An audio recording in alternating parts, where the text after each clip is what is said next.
Nothing hidden, nothing fake. Real conversation, real redemption.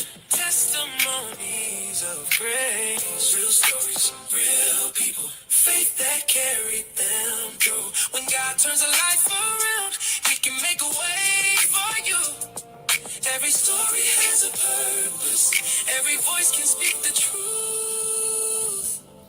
Real stories, real people, and God is not done with you. Hey, welcome to each one of you. Welcome. Thank you again for listening to an amazing real story, real people. Hey, our story tonight is about a second chance of life. A second chance of life, where our guest Michael dive into his story, dive deep into it, dive in to let you know how a second chance of life changed the way he view his story. So we're gonna bring Mike on in, let him introduce himself. Introduce yourself for us, Mike, and tell us a little about how you got to this part after May 18th, 2006. Ray, for having me as a guest today on your podcast. I want to share my story with others to give people hope, inspiration, purpose in their lives, and to find gratitude. Be thankful for being alive, productive member of society, etc. But now I'll go back to May 18, 2006. I was involved in a single vehicle rollover on the Coquihalla Highway when I was traveling from Vancouver, Canada to Kelowna, BC. I was going to attend a work function for Molson Canada, which was my employer at that time. Now, as I mentioned, we had a single vehicle rollover. So as a result of that rollover, I suffered what they call a DAI, diffuse axonal brain injury, which left me in a coma for basically 6 months. Doctors told my parents that nothing could ever be done to me and to put me in a long-term care home for the balance of my days. My father said, no way. He did some research on the internet and discovered that hyperbaric oxygen would help me awaken from my coma. The funds were raised for me, Ray, across Canada by family members, friends, co-workers at Molson Canada, and they raised a sum of money for me to be able to access that kind of treatment because in Canada, Ray, hyperbaric oxygen is not a proven treatment for brain injuries. So the funds were raised.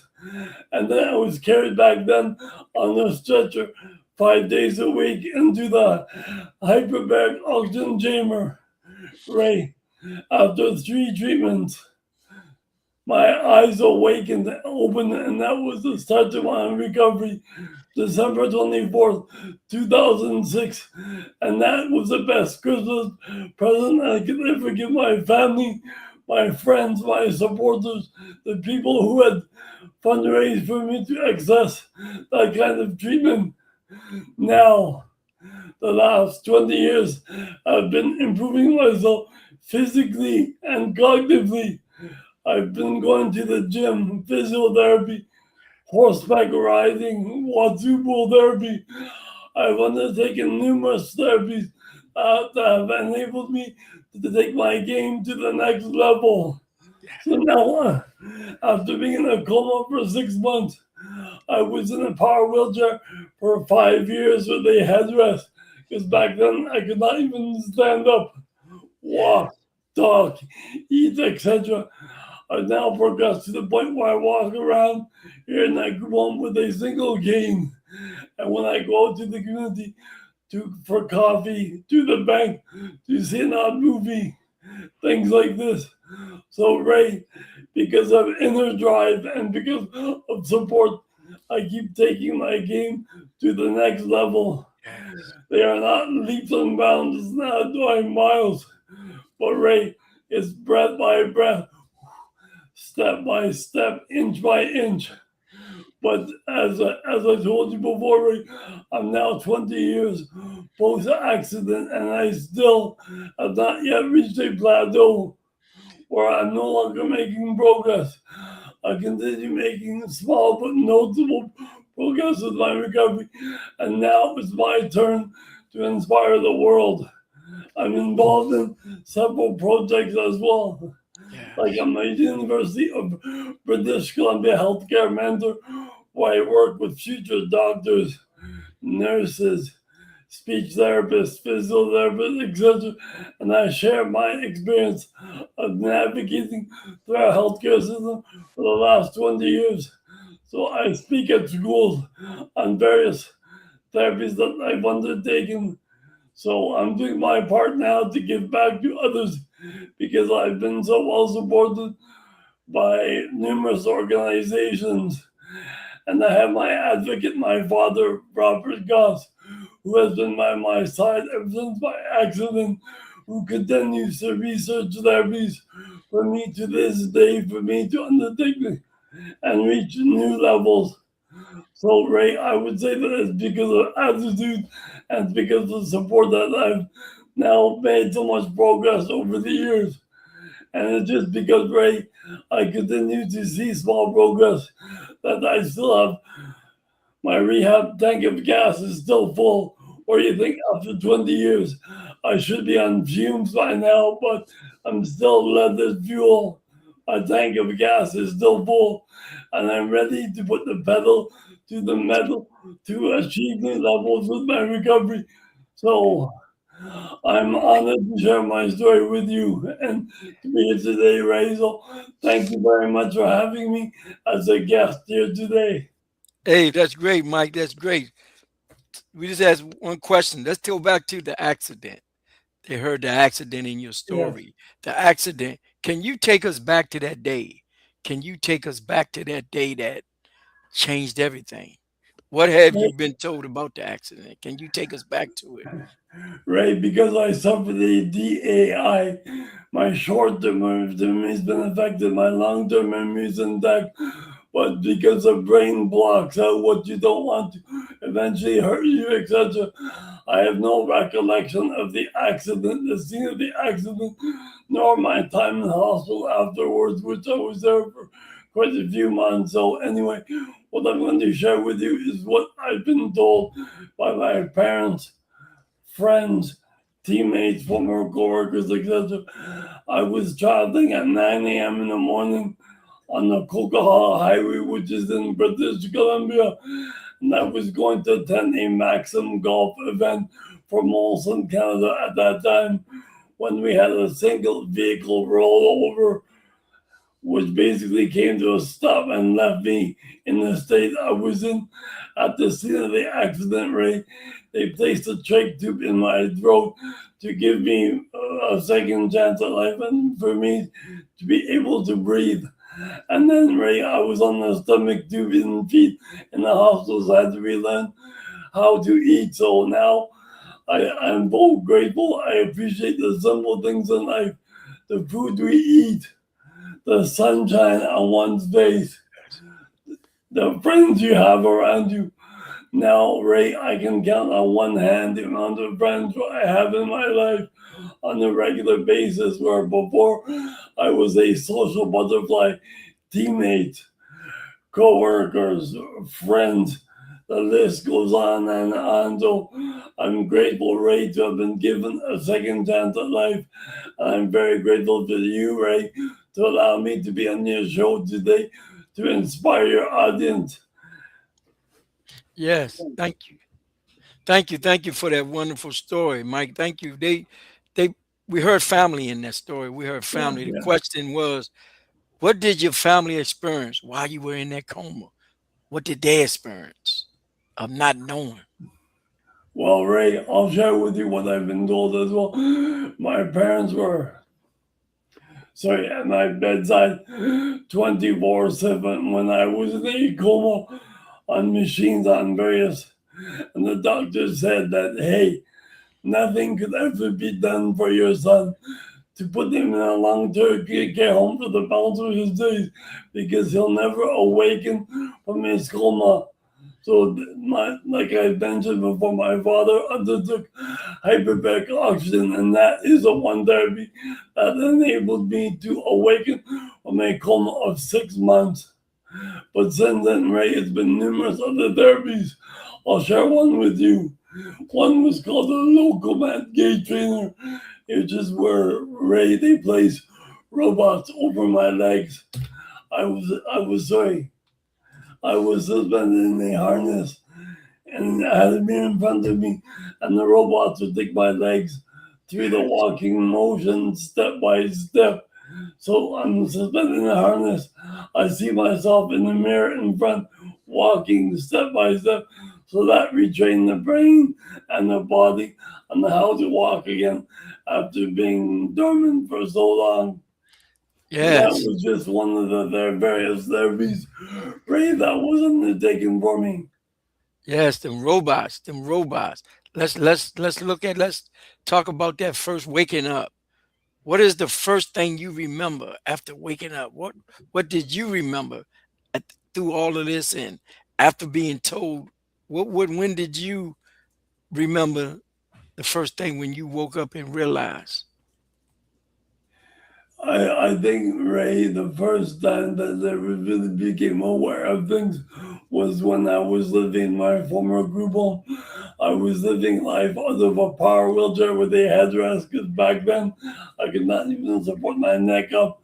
So they had a sitting lift which raised me to the meal table, into the bathtub, into the various parts of the house, etc. So I was in a power chair for 5 years with a headdress at that time. So back then I was aware of my condition.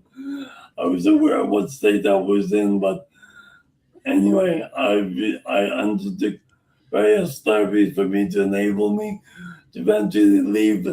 Right, that was my comfort zone back then. But all these various therapies enabled me to develop the confidence to leave that, and I'll be able to transition to another mode of being able to walk, etc. Yes, we're talking to Mike again about his accident he had in 2006. He's 20 years now. Fast forward. 20 years now. Fast forward. We're talking to him about the day waking up. Waking up. Michael, we asked the question, what challenges did you face physically and emotionally? What challenges did you face physically and emotionally? Right, I would say this. The main physical challenge or limitation that I have still to this day is my right side came back first because I was right-handed before my accident. I brush my teeth, I eat with my right hand, I shave, etc. But my left hand, right, as you can see, is still contracted like this. It's Yes. up. It used to be up under my neck like this, but I had a partial tendon release surgery, which allowed the arm to come down by my side. So it's more down by my side now. But basically, because as I mentioned before, I was right-handed before the accident, so I'm able to live life completely safely with only the use of my right hand, which I have now. Yes. You talked about that rehab in your story. You talked about uh, what did rehab look like? What did it look like when you look back 20 years from now when it took place? Well, right, I'll give you an idea what my current rehab schedule is now to this day, 20 years later, and it will give you an idea of how it was back then. Now, Ray, to this day, I still go to neurophysiotherapy twice a week. So whether it be Monday, Wednesday, Tuesday, Thursday, I go for a half-hour session to work with a neurophysiotherapist on various movements, safe movements, etc. Standing, walking, my arms, etc. I go to, I have RMT once a week, which is registered massage therapy, and there they work on my tight contracted muscles on the left side of my body, which is, as you know, my affected side. So my right side, I'm able to move my right arm like this, but my left side is like my left arm like this. So I work with my RMT once a week. I go to physiotherapy twice a week. I go to a gym twice a week as well to work on various machines, etc. I do mainly seated machines because of my present condition, etc. So gym Yeah. twice, physio twice, RMT once a week. I work on with my father on interval training because Ray, you can feel hunger. I myself, as a brain injury survivor, I'm not able to feel hunger at all. So I eat by the clock, breakfast at 6 a day, lunch at 12, dinner at 5 every day. Because otherwise, Ray, because of lack of connection, signal is no longer there. So I Yes. eat by the clock. So it's a certain schedule of activities. Yes, Mike, you talk about a schedule. We're talking about that recovery journey. You just talked about a milestone about you eating. What milestones meant the most to you? You just talked about that eating at 6, that eating at 12, that eating at 5. Which one of these milestones meant the most to you now that you can look back? Okay, I would say, Ray, that anytime that I'm with my twin children who are just 6 months old in the accident, now my twin children are now 21. So I just had dinner with them last week and went to Cactus Club restaurant near here where they're now driving. They came out to see their father. I live here in a group home, totally supported in this environment. But my former wife and children live in Coquitlam, which is about an hour away. So my children drove out here, and we had dinner together for 2.5 hours. So it was such a proud moment for myself being their father to spend this time with them, etc. Yes, yes. So Mike, how has this experience changed your perspective on life? How did this change your perspective on life now? Well, as you know, Ray, I basically was living life in the fast lane before corporate career, sales and marketing, excelling in my home life with family, friends, teammates, etc. But now, when you have to slow down and appreciate the simple things in life again, like the air we breathe, the Yes. sunshine on one's face, the food we eat, being able to walk step by step. So when an injury like mine, Ray, brings you back, makes you appreciate the simple things in life again, and that's why I'm grateful to God and the powers to be because it made me realize what's truly important in life. Like before, I thought of this, thought of that. I was larger than life, enjoying life in the fast lane, concerts, hockey games, marriage, twin children, friends. And then in the course of a wave, boom, the wave came crashing down and I lost everything, all those Yeah. things that I mentioned. So this injury brings me back to the basics, makes you appreciate the simple things in life again. And that's why I'm grateful for all the support that I've had over the last 20 years by various organizations, etc. And having my father, my advocate, by my side. Every brain injury survivor, Ray, needs the right advocate to be able to speak on your behalf, to Yes. assist you in your recovery. We still, Ray, I'll share this with you. My father is now 81 years old.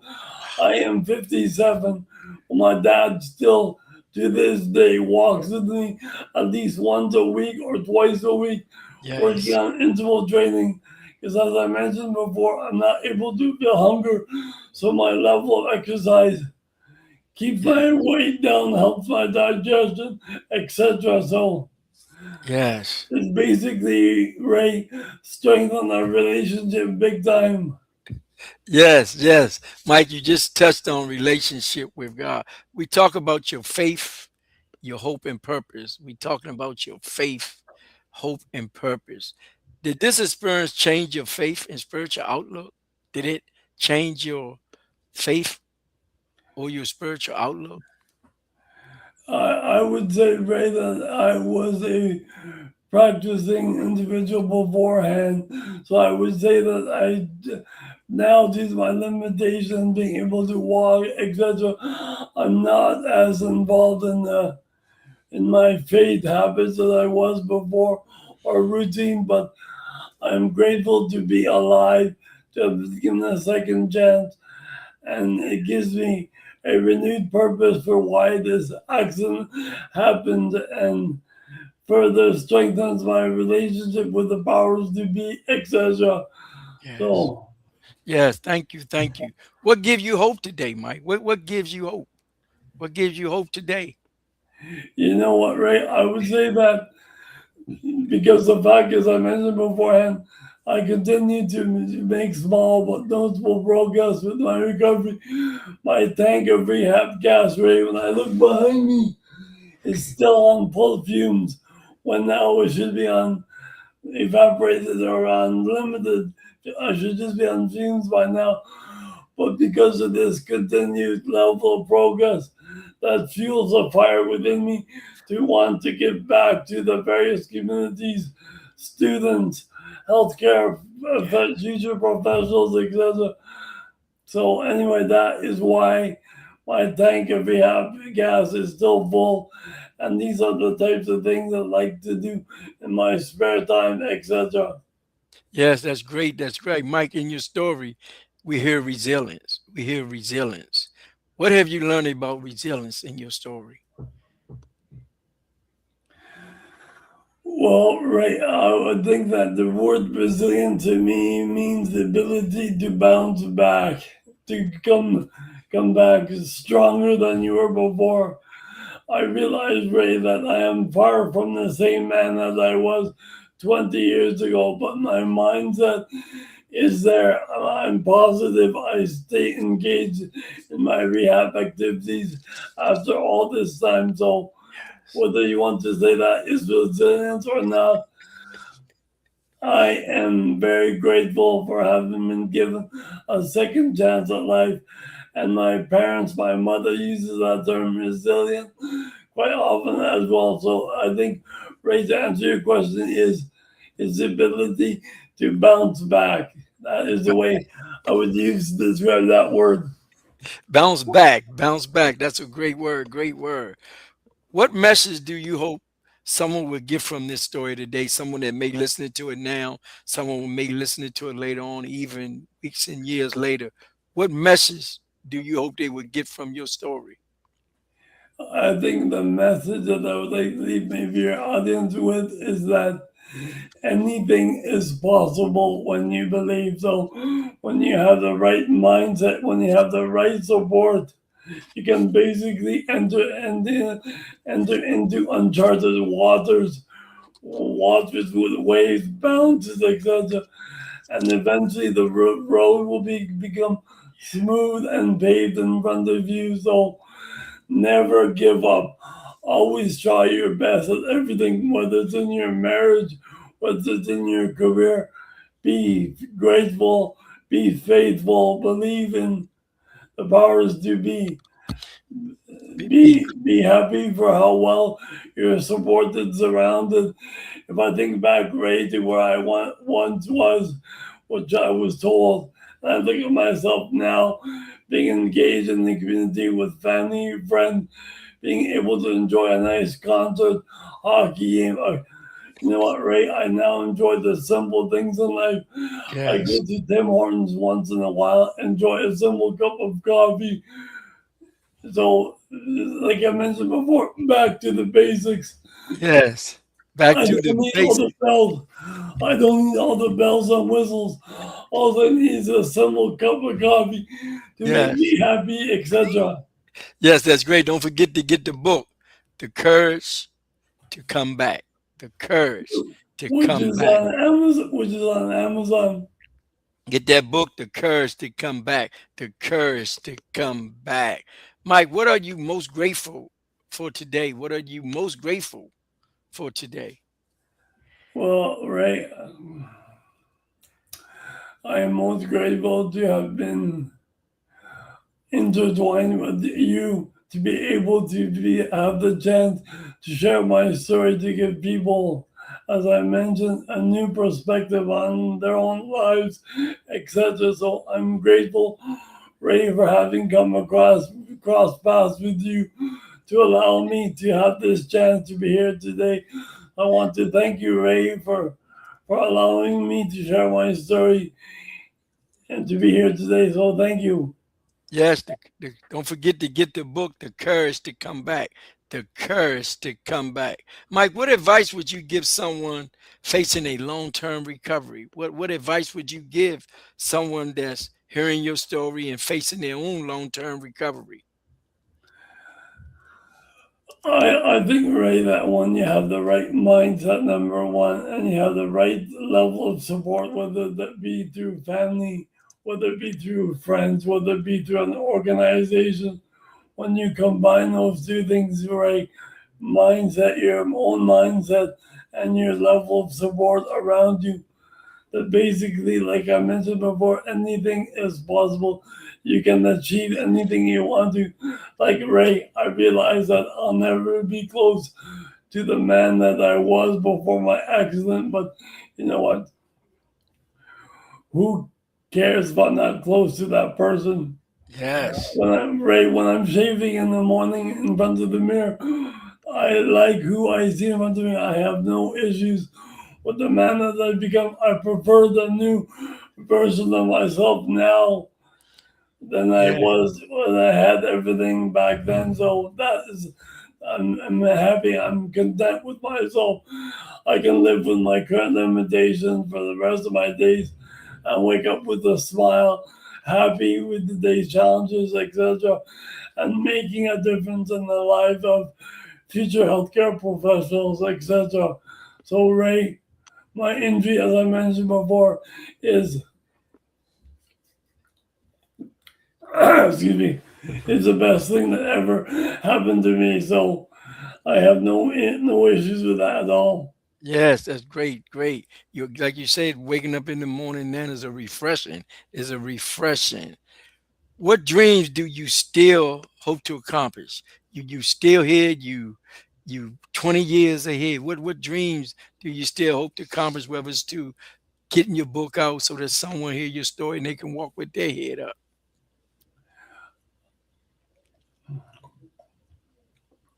I think, Ray, that the main thing as well was that besides to keep continuing on with my physical and cognitive rehab, my main goal is as well to strengthen or solidify.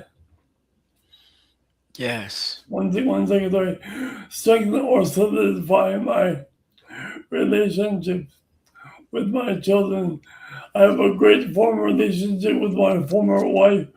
We're best friends to this day. They live in my former home in Coquitlam, where I used to live with them. I live here in Langley in a group home, but we have a great relationship of trust, respect, where we co-parent our twin children who are now doing very well in life.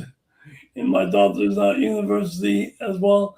And my son is working full time where he wants to be a firefighter one day. So they're both on the roll in high school a couple of Yes. years ago. So I'm very proud of them. I engage with them on a regular basis. So That's I'm great. quite happy the way things are going. That's great. That's great. We'll keep you lifted up in all of that thing. So, Mike, we other than your book, The Courage to Come Back, The Courage to Come Back is on Amazon. The Courage to Come Back. How can our listeners get in touch with you, or the ones that want to reach out and make connect and just ask a question about what kept you strong? How can they? And you know what, Ray? I think that the easiest way is with social media these days. The two platforms that I use on a regular basis are Facebook and LinkedIn as well, or I communicate with the business community. So if anyone of your audience wants to get in touch with me, they can look on Michael Koss on Facebook, a picture of myself with my twin children. I'm wearing a blue sweater on my page. So anyway, Facebook and LinkedIn are the two social media pages that I use still to this day. And Ray, you can share my email address as well.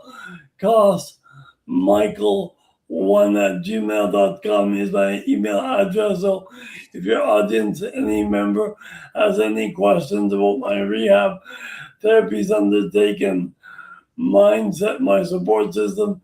Ray, you can post my email address on the screen as well if you want. It's up to you. That's great. That's great. Don't forget, you can get in touch with Michael on Michael COSS on Facebook and LinkedIn. That's Facebook and LinkedIn. Don't forget to get the book, The Courage to Come Back. The Courage to Come Back. Mike, I always ask my listeners before they go this one signature question. If you could go back and speak to the person you were before the accident, what would you tell them? If you could go back and speak to that person you were before the accident, what would you tell them?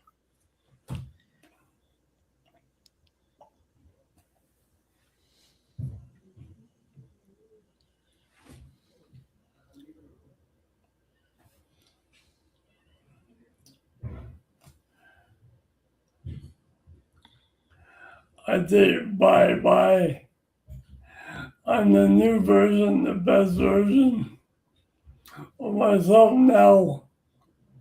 The old Michael Goss has died easy.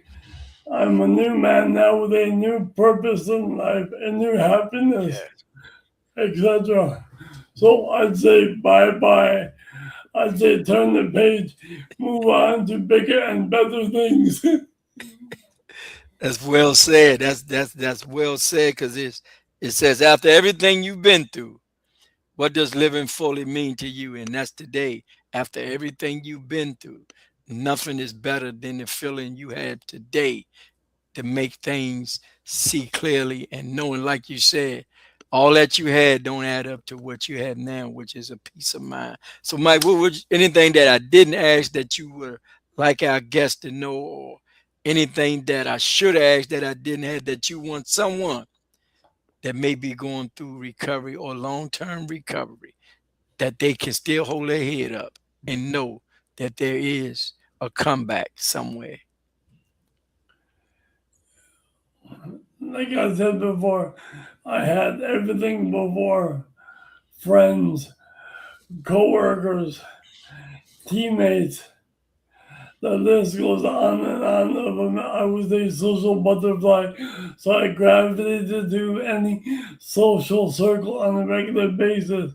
And now, as I said before, I can count on one hand the amount of people who are now in my life now. But as I mentioned before, Ray, I'm happy, I'm content with who I've become. Yes. And that, I think, is the biggest message as well, is you have to like who you are, the person that you are. You have to get involved in the right things. You have to find purpose. You have to find passion. And as I mentioned before, when I look behind me, Ray, after 20 years, my tank of rehab gas is still full when I should be on fumes by now. And that's because of this. And this Yes. drive, this continued seeing new progress, etc. So that is why I have the mindset that I have now. Yes, that's great. That's great. That's great. Don't forget, my email is running through the bottom. Don't forget to get the book. Get the book, The Courage to Come Back. You can reach out to Michael COSS on Facebook or LinkedIn, or your email. You can get it running across the bottom of the stream. Mike, again, we thank you for you taking time to share your story with Real Story, Real People. We hope that you continue to share your story, because out there somewhere, someone is going through the same thing and just don't have enough strength, just don't have enough courage, just don't understand someone else is doing it and they was in the same position I was in. So keep doing what you're doing, keep sharing your story, and we wish nothing but the best for you, your family, as you continue to recover, as you continue to stand up for that person that want to make a comeback. Thank you, Ray. It was an absolute pleasure being on your podcast here today. And I want to thank yourself and your audience as well for who are part of this, who are viewers today. And Never, never, ever give up. As I mentioned before, still making small but noticeable progress to this day. Never give up your hope. Don't have that inner drive of purpose, of passion, and put your best foot forward in everything, whether it be family, friends, your work career, etc. So I wish you all the very best. Thank you, Ray. Yes, thank you, thank you, thank you. Stand by. Everyone has a story. Every story has purpose. Welcome to the Real Story, Real People podcast, where ordinary people share extraordinary testimonies of God's grace. Each episode feature honest conversations about faith, healing, second chances, and hope that inspires. Hosted by Raymond Matthews, founder of the Water Bucket Gospel. Join us live every Thursday at 6 p.m. Eastern Standard Time on our YouTube page, The Water Bucket Gospel, or on our Facebook page, The Water Bucket Gospel. Real stories, real people, real